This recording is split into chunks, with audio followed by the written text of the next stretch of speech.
Hello, this is Ziemowit about history, and today I invite you to the first part of the history of the Jews. This people was very important in the history of mankind, and they shaped history of Europe and United States in present day times. Today I will deal with the history of Jews in ancient times. It will be about what Judaism borrowed from Persian beliefs. It will be about the Hanukkah holiday and how it was born. And also I will cover the relation with Romans and the struggle to get rid of Roman occupation during the Imperium Romanum period. I will also tell you how Judaism entered on a collision course with Christianity and what caused them to leave their homeland and scatter around the world. The place I'm recording is a small town in southern Poland with very rich history according to Jews. Before the Second World War, in my hometown, 40% of the population were Jewish, and my ancestors remember very well how it feels to live in bi-ethnical town. But this situation changed completely in the time of the Second World War, and today in Poland there are almost non-Jewish citizens. At the beginning of the Bronze Age, around 5,000 years ago, Semitic population developed in the Fertile Crescent. Later, it gradually spread south, covering much of the Arabian Peninsula, especially in its western side. Semites also crossed the Red Sea and settled in the Horn of Africa, the area of today's Ethiopia and Eritrea. Semitic people include, for example, the Akkadians, who established a powerful empire in Mesopotamia in the second half of 3rd millennium BC. The later Phoenicians and Assyrians were also Semites. Ancient Canaan was in Egypt's sphere of political influence. Numerous times pharaohs invaded Canaan and took slaves to work in Egypt, and this was also the fate of early Jewish community.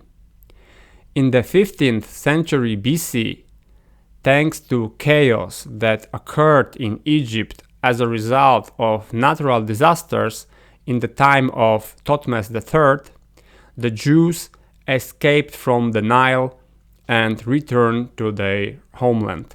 Already at this time, an ethnos called the Israelites was created, and they were first mentioned by the name at the stela of Pharaoh Meneptah from around 1205 BC. After the fall of coastal Proto-Phoenician city-states, as a result of the invasion of the Sea People, the Israelites gained political importance, and pressured from the west by Philistines, they united around 1030 BC, proclaiming Saul as a king, creating the first kingdom of Israel. The next king was David, who successfully united the 12 Jewish tribes and decisively defeated the Philistines, who have since then gradually lost their importance. David also undertaken the expansion to the north and east, taking advantage of the very good political situation in the region. Egypt was relatively weak at this time, and Philistines were defeated, so there was no threat from the west. And Assyria and Babylonia were fighting each other, so they do not have any power and interest towards Canaan. And the absence of the Hittite Empire left the area in present-day Syria politically fragmented and militarily weak. David also conquered Jerusalem and chooses this place for capital of his new kingdom. Jerusalem very quickly started to be a religious center of Judaism. In fact, city had very good strategic location. From 971, David's son Solomon ruled for another 40 years. This is the period of great prosperity of this kingdom. Trade is developing dynamically. Solomon, unlike his father, avoids wars, focusing on diplomacy, and marries numerous princes from neighboring countries, including the famous Queen of Sheba, a Semitic people living in today North Ethiopia. He manages to maintain peace and wealth in his kingdom. Revenues from customs duties and taxes were allowed to monumental buildings, including the famous Temple of Solomon. However, long-distance trade also brings with it foreign culture influence. And in Solomon's time, the Jews were far from the monotheism which they so much want to be identified. For example, the cult of the Semitic god Baal, the god of rain, was very strong. In the desert-like climate, it is no difficult to guess that the rain god had special respect. The goddess of the sea and trade, Asherah, was also worshipped. Solomon himself built a temple for her. The cult of this goddess was so strong that for centuries the Jews were unable to get rid of it, so later they concluded that she was Yahweh's wife. After Solomon's death, the kingdom splits into parts: the northern, inhabited by 10 tribes of Israel, and the southern part, called Judea, with Jerusalem as the capital. The split of the state, of course, resulted in the weakening of its political influence, and to make matters worse, a new Neo-Assyrian state was born in the north. Ashurbanipal II was making significant conquests in the east, and his son Shalmaneser III expanded his rule in the 9th century BC, reaching Canaan. From that moment, Jews were under Assyrian authority and paid tribute to them. Assyria's treasury, fueled by taxes, tributes, and the slave labor of thousands of people, allowed bold undertakings. Libraries, palaces, castles, and above all, hanging gardens are being built. Large buildings with beautiful gardens on the roof. Something that must have made a great impression in this hot climate of Mesopotamia, and it's still considered one of the wonders of the ancient world. In the 8th century BC, the Assyrians even conquered Egypt and thus created the largest empire that had existed on earth until then. Later, the great Assyrian warrior and conqueror Sargon II pacifies the Jews, resettling many of them to Mesopotamia. This happened around 710 BC. However, Assyrian power does not last forever. Just 100 years later, their state collapses completely when the Babylonians capture Assyrian's capital Nineveh in 612 BC. In 597 BC, the Babylonian king Nabuchodonosor II captured Jerusalem, dethroned the current king of Judea, and placed his subordinate Zedekiah on the throne. But 10 years later, when Pharaoh Apries decided to attack the Babylonians, he conquered the area of Philistines who were previously under Nabucodonosor and there headed toward Tyre. Seeing this powerful Egyptian army, the Jews decided it was a good time to rebel against Babylon.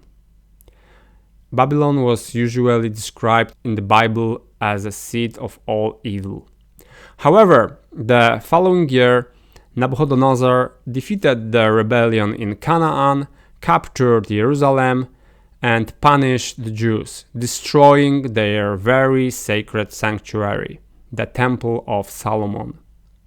This catastrophe, although politically devastating, became a catalyst for fundamental religious and national change. The loss of statehood and the central place of worship, which was Solomon's temple, forced the survivors to reinterpret their relationship with Yahweh. The key question was, how should we worship our God now if we do not have his temple, on which our religion and our national identity was based on? During the Babylonian captivity, Jews first came in contact with proto-monotheistic concepts such as Iranian Zoroastrism. This religion underwent key transformations. They became pure monotheists, and the destruction of the temple caused the cult to lose its physical form. As a result, the object of worship moved from the temple to the holy book, the Torah. This book was read in Beit Knesset, or meeting house, which is called a synagogue in Greek. And although the institution of synagogue was fully established only after the return from the exile, its origins are associated with the period of Babylonian captivity. But this captivity did not last forever, only half a century, because soon their fate was to improve significantly, because a new powerful conqueror came from the east, Cyrus the Great, the founder of the Persian Empire. He was the one who, ruling over vast areas of Asia, practiced far-reaching religious tolerance because he knew that he don't have enough strength to impose any single ideology of the hundreds of people he conquered. Therefore, the Jews welcomed him very warmly in Babylon, and he agreed that they should return to their homeland. So in 537, Jews, Persian subjects, enjoying big level of autonomy, began to construct the second temple of Solomon. The Jewish religion now became much more orthodox. They began to see themselves as God's chosen people, and their monotheistic approach to the faith made them look down on the polytheists around them. The god of rain, Baal, they once worshipped, became now the public enemy. His image was demonized so effectively that today in our Western culture, Baal is one of the incarnations of the devil. 200 years under Persian rule had a significant impact on the formation of the idea of Judaism. From the Persians, they borrowed the concept of the Last Judgment, the consequence of which is eternal salvation or damnation. They also took the idea of anti-God, the Lord of Evil, Zoroastrianism. Although, unlike the Persians, they did not treat him an equal as God. During this period, they lived especially well and prosperous. Despite limited political power, they could freely develop trade within the powerful Achaemenid Empire. Israel becomes a populous and rich land. Jews also switched to Aramaic language, widely used in the Middle East at this time. Aramaic is also the official language of the Persian Empire. Hebrew becomes the language of the Torah and the liturgy. When Alexander the Great entered Jerusalem in 332 BC, he was welcomed as a savior. Interestingly, we will see many times in the history of this nation, they will always welcome the new conqueror of Jerusalem in friendly manner. However, as you know, Alexander's empire quickly broke up into warring kingdoms. Initially, Judea was under the rule of the Egyptian Ptolemies, and the high priest of Temple of Solomon was also the governor of Judea, responsible for collecting taxes and sending them to the treasury in Alexandria. In addition, Jews retained their religious rights and economic freedom. It was quite interesting political construction because the position of the high priest was hereditary, so Israel was ruled by the dynasty that traced its origins to Aaron. The situation changed dramatically during the Fifth Syrian War. It was then that the armies of both the Ptolemies and the Seleucids swept through Judea, committing numerous plunderings. Battle of Panion in 200 BC decided that the area came under the control of Antiochus III of the Seleucids. Initially, this ruler continued the policy of far-reaching autonomy for the Israelites, but his son, Antioch IV, decided changing this course. He did not like the political independence of the Jews and was irritated by the fact that they despised the Hellenic gods. Therefore, he robbed the treasury of Solomon's temple and built a statue of Zeus there, forbade the worship of Yahweh, and at some time forced the Jews to worship Zeus and other Greek gods. This very quickly caused an armed reaction of the Jews, and since the Seleucid state was weakened at this time, they can count on success. Judah Maccabi was the first partisan leader who hid in the hills around Jerusalem and there fought anyone who worshipped Zeus, wherever he was Greek or Jewish. More and more rebels fled to them, so the insurgents were constantly growing stronger. In 164, the Battle of Beth-Sur took place, in which approximately 10,000 Jews defeated larger Seleucid army. Thanks to this success, they were able to take over Jerusalem, where they massacred the inhabitants, Jews and Greeks alike, who dared to worship Zeus. Then they cleansed Solomon's temple, lit their famous 7 branches candlestick, and then a miracle happened. The supply of oil in the menorah, which was supposed to be enough for a day, lit for 8 days. To commemorate this event, from December 14 for 8 days, Jews celebrate the Festival of Light, Hanukkah.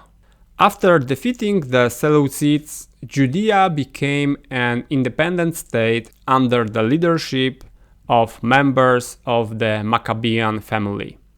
Particularly strong was John Hyrcanus I, who ruled from 135 to 104 BC. Initially, he had to face the invasion of Antiochus VII, but after paying a ransom to the invaders, he managed to defeat Jerusalem without a fight. Later, he feigned an alliance with the northern neighbor, and when he died to Parthians, John attacked Syria and took over large territories. He created a strong mercenary army, which also helped him to take over the areas in south.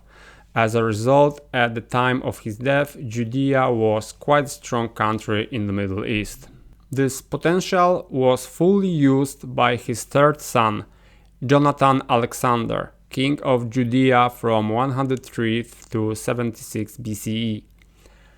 For almost the entire reign, he waged wars with his neighbors. He exploited the weakness of the Seleucids in the north and conquered southern Syria, including important port states near the Mediterranean Sea. When he captured Gaza, he was attacked by the Egyptians. Despite a military defeat, he was able to use his influence in the Alexandrian court to stop Ptolemy's Ninth Army and protect the capital from being sacked. The capture of Gaza also had other negative consequences. It was a key trading port for the Nabateans, a people from the Arabian desert, from whom the city was a window to the world. In response, King Obadas I attacked Jonathan and defeated him in the Golan Heights. This event significantly weakened the position of the king of Judea, and as a consequence, a civil war broke up between the Sedduceus and supporting Jonathan, the Pharisees, who supported King Demetrius III of Seleucid Empire. The conflict lasted 5 years and significantly weakened the kingdom of Judea. Ultimately, Jonathan won the conflict and ordered the rebels to be crucified. And while they were dying on the crosses, he had a feast and watched them bleeding.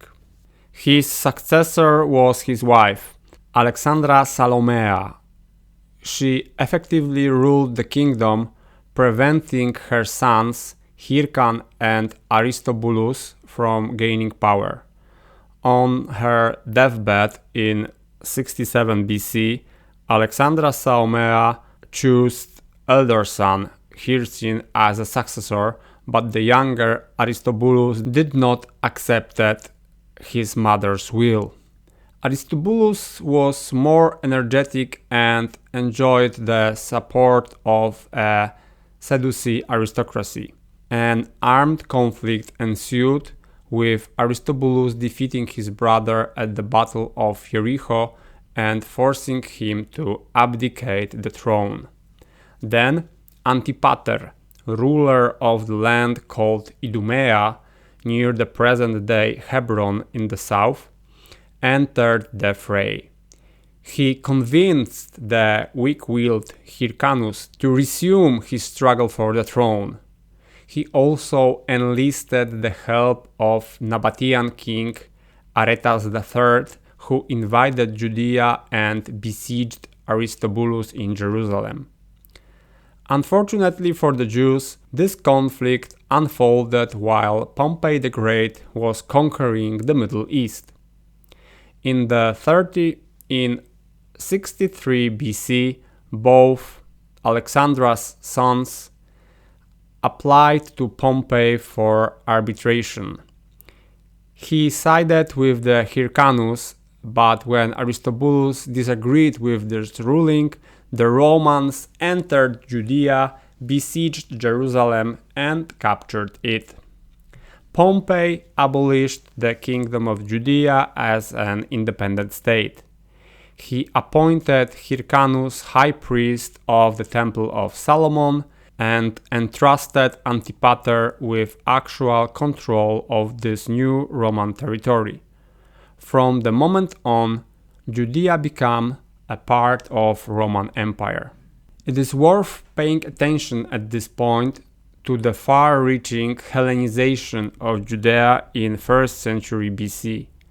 Virtually all rulers had Greek names. King Jonathan, whom I mentioned earlier, primarily used his Greek name Alexander. Antipater, on the other hand, was an outsider. he was not considered a Jew, and his family had adopted Judaism only a few generations earlier. This country was far from orthodoxy at this time, and many rabbins didn't like it.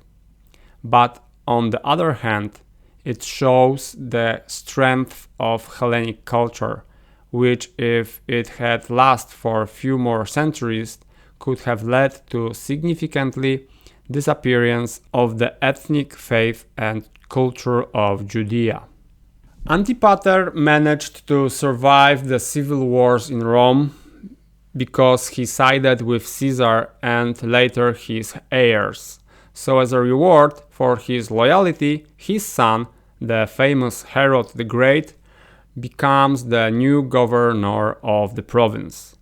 He ruled under the mandate of Octavian August for 40 years and built many important fortresses, ports, and roads. He also expanded the Jerusalem temple. After defeating Cleopatra, he also receives some areas in southwest from Rome. But beyond his building zeal, Herod also was paranoid about his power. When he heard that in 1 AD a new Jewish king was born, he was to order the permanent removal of all small children from this country. There is no extra-biblical evidence of this event, but there are evidences that he treated his sons and large part of his family in similar way. After his death in 4 AD, there is a revolt in Judea because the Jews are fed up with Roman influence and tyrants like Herod. And of course, after his death, his sons began to court the Romans to give them power similar to their father. For Israel's patriots, this attitude was obviously disgusting collaboration, so they took arms to prevent it. The Roman legion stationed in Jerusalem was attacked and the situation was heated because the insurgents effectively inflicted heavy losses on the Romans, conducting an skillful urban fight. Publius Quintilius Varus was called to help, and he entered the rebellious province with 2 legions and drowned the uprising in the Sea of Blood. Again, according to Roman customs, thousands of people were nailed to the crosses. Octavian August, as a reward for successful dealing with the Jews, transferred Publius Varus to Germania, so that he could now use his skill in brutally suppressing the uprisings of the conquered people. Varus, as you well know, came to Germania in September 9 AD. At the head of 3 legions, he set out to suppress a small rebellion of one of Germanic tribes. Marching through the Teutoburg forest, he fell into well-prepared ambush and his 3 legions were annihilated. Returning to Judea, the new ruler, although with much less power, was one of the Herod's sons, who managed to live longer than his father. Herod Antipas. He held the title of Tetrarch and only part of the long ago great kingdom of Judea, Galilee.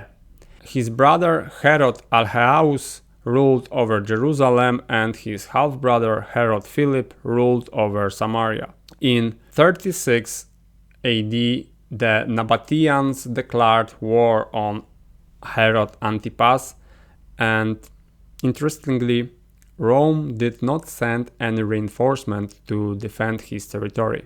Later, he went to Romans to ask for a royal title, but Emperor Caligula did not wanted to strengthen Jewish self-government, so he even sentenced him to exile. However, It is not the political adventures of the descendants of Herod the Great that are the most important in the history of the nation in the 1st century AD. Most crucial is the split in Judaism caused by the appearance of the prophet.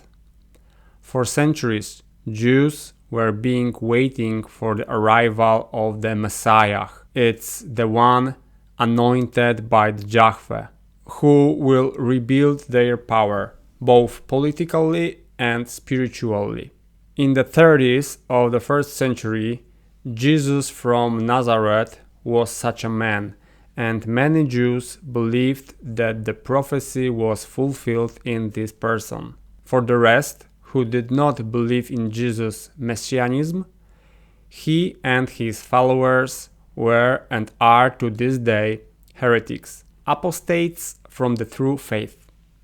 Thus, the life of Jesus gave rise to a new religion, which will not only achieve the greatest career in the history of mankind in terms of number of followers, but will also look at Judaism with reluctance.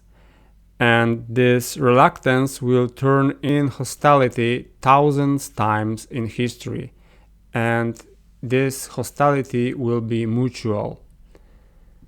The basis of the conflict between Judaism and Christianity is the interpretation of the person of Jesus from Nazareth. The former consider him to be a self-proclaimed Messiah who led part of the Jewish nation astray into heresy, and the latter see him as a great teacher who, after 300 years, at the Council of Nicaea, will be recognized as a god. Jews under Roman rule felt oppressed. Moreover, the prophecy about the imminent coming of the Son of God and the restoration of Israel's power were extremely vivid among them. In 66, their anger was directed at Greek merchants trading in the temple in Jerusalem. Quickly, the fire of the uprising spread through Judea. Initially, the Jews achieved considerable success. They destroyed the 12th legion sent against them, and Jews even were able to capture its eagles. Later, however, stronger Roman troops led by Titus Flavius arrived from Syria.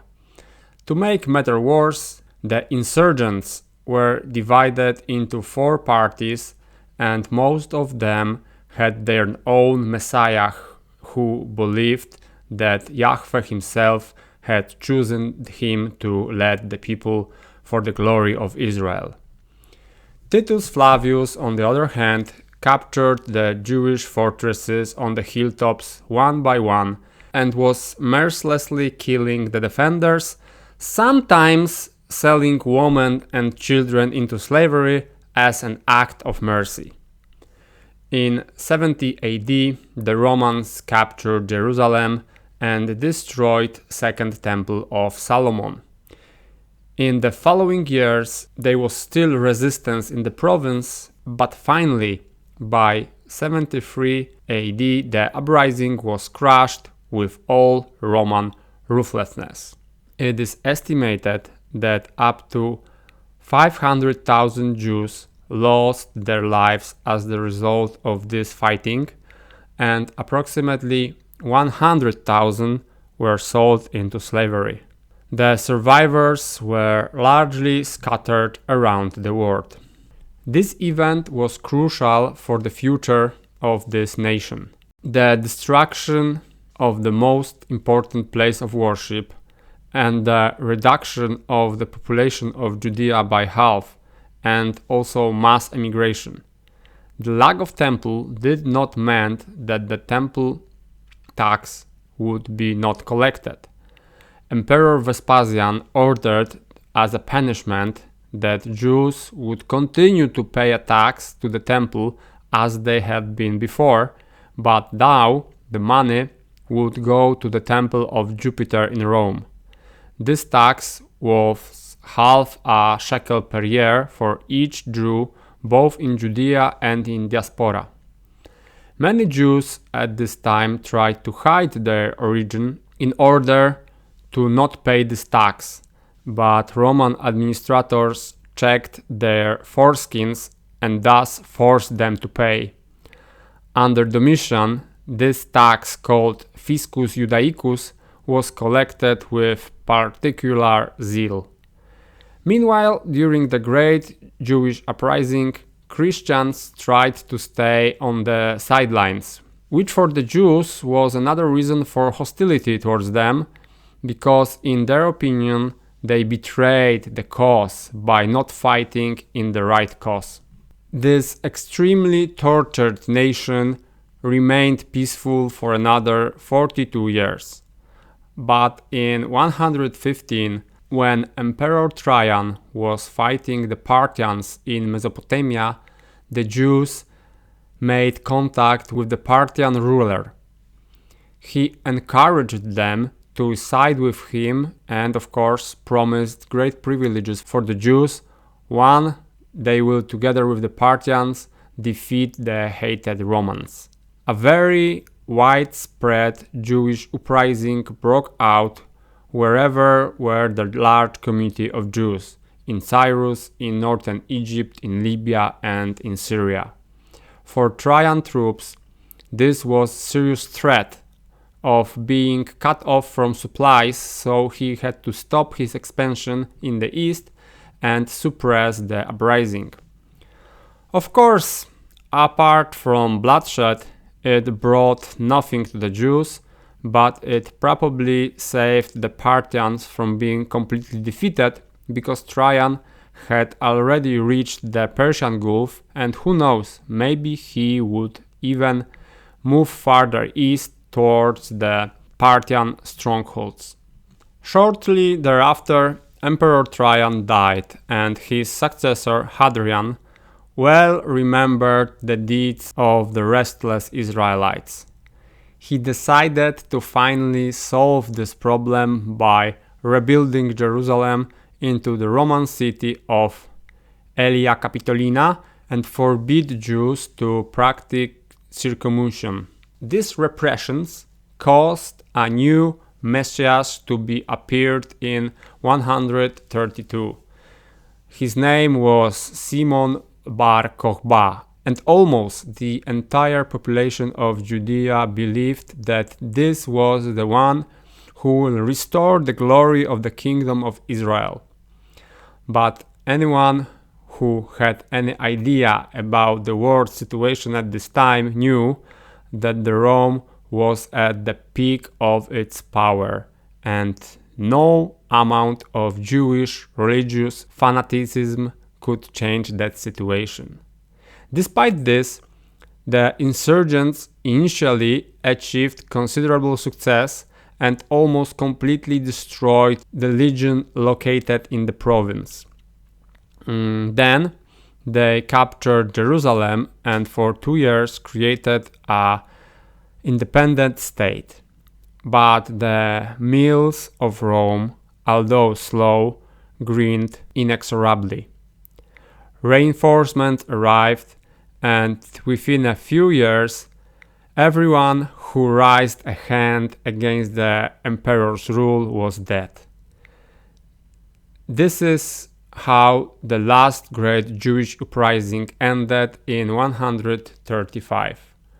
From then on, they will no longer have strength or enthusiasm to fight against Romans. As a result of these events, Judaism changed dramatically. The Jews became a people without a homeland and without a temple. Hadrian even forbid them to enter Jerusalem, and the only thing left from the faith of their ancestors was the Torah, which became the central element of their cult. In the 2nd and 3rd centuries AD, the largest concentration of Jews were in Gaul, Spain, ancient Carthage, Cyrenaica, North Egypt, Cyprus, Asia Minor, and Greece. Outside the Roman borders, it was also a very big diaspora of Jews in Babylonia. They were engaged in trade and studied Torah, but they had already given up on waiting for the Messiah because they had paid too dearly for these dreams with their blood. Hadrian's successor, Antonius Pius, was a friend to Jewish patriarch Judah ha-Nassim. Under his influence, he lifted Hadrian's bans on entering to Jerusalem and allowed circumcision to be reintroduced. Judah ha-Nassim is also the author of the Mishnah, the essential part of the Talmud, the second most important book of Judaism, which is supplement to the Torah. In the 3rd century AD, Jews were generally doing quite well within the Roman Empire. They enjoyed religious tolerance like 100 other beliefs that existed in the empire. The 3rd century empire embroiled in a half century of civil war known as the 3rd century crisis, and was an extraordinary religious melting pot. Apart from the official state religion, which gradually lost its vitality as the state weakened, the cult of Isis and Serapis was very popular, which could be an introduction to the popularity of Christianity because this cult was particularly attractive to the poor, gave them hope for eternal reward after death. From the east came the cult of Mithra, who was a god only for men. They also believed in Persian Cybele, Greek Dionysus, and in all this were also ever-growing Christianity and Judaism, practiced by a large diaspora of approximately 2 million people spread through the empire. When, from the beginning of 4th century AD, thanks to Constantine the Great, Christians begin to play the first fiddle in the Roman Empire, they quickly turned their rhetoric against the older brothers in the faith. Anti-Jewish demonstrations become more and more frequent. For example, in 388, incited by the bishops, the inhabitants of Callington burned down the local synagogue. The emperor ordered them to rebuild what they destroyed, because despite everything, the state tried to uphold the law and not the religious lynches. The Bishop of Milan, Saint Ambrose, reacted sharply to this order of the emperor, writing to him, "How can you order Christians to rebuild the house of Jewish perfidy?" After these words, the emperor gave away. 414 AD, Alexandria. Patriarch Kirill led an angry people to attack the synagogues in this multicultural city. As a result of this action, all Jews are expelled from Alexandria and their property confiscated. In general, tensions between Christians and Jews were much stronger in the eastern part of the empire than in the western part, because there were much more Jews in Egypt or Anatolia than in Gaul or Spain.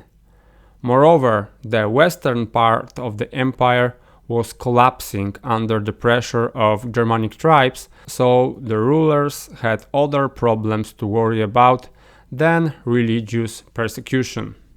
Christians in the late antiquity were generally very hostile toward Jews, and this mood did not change much in the Middle Ages. They called them the murderers of the Jesus, and the fact they did not have their own country and wandering around the world was considered God's wrath for what they had done.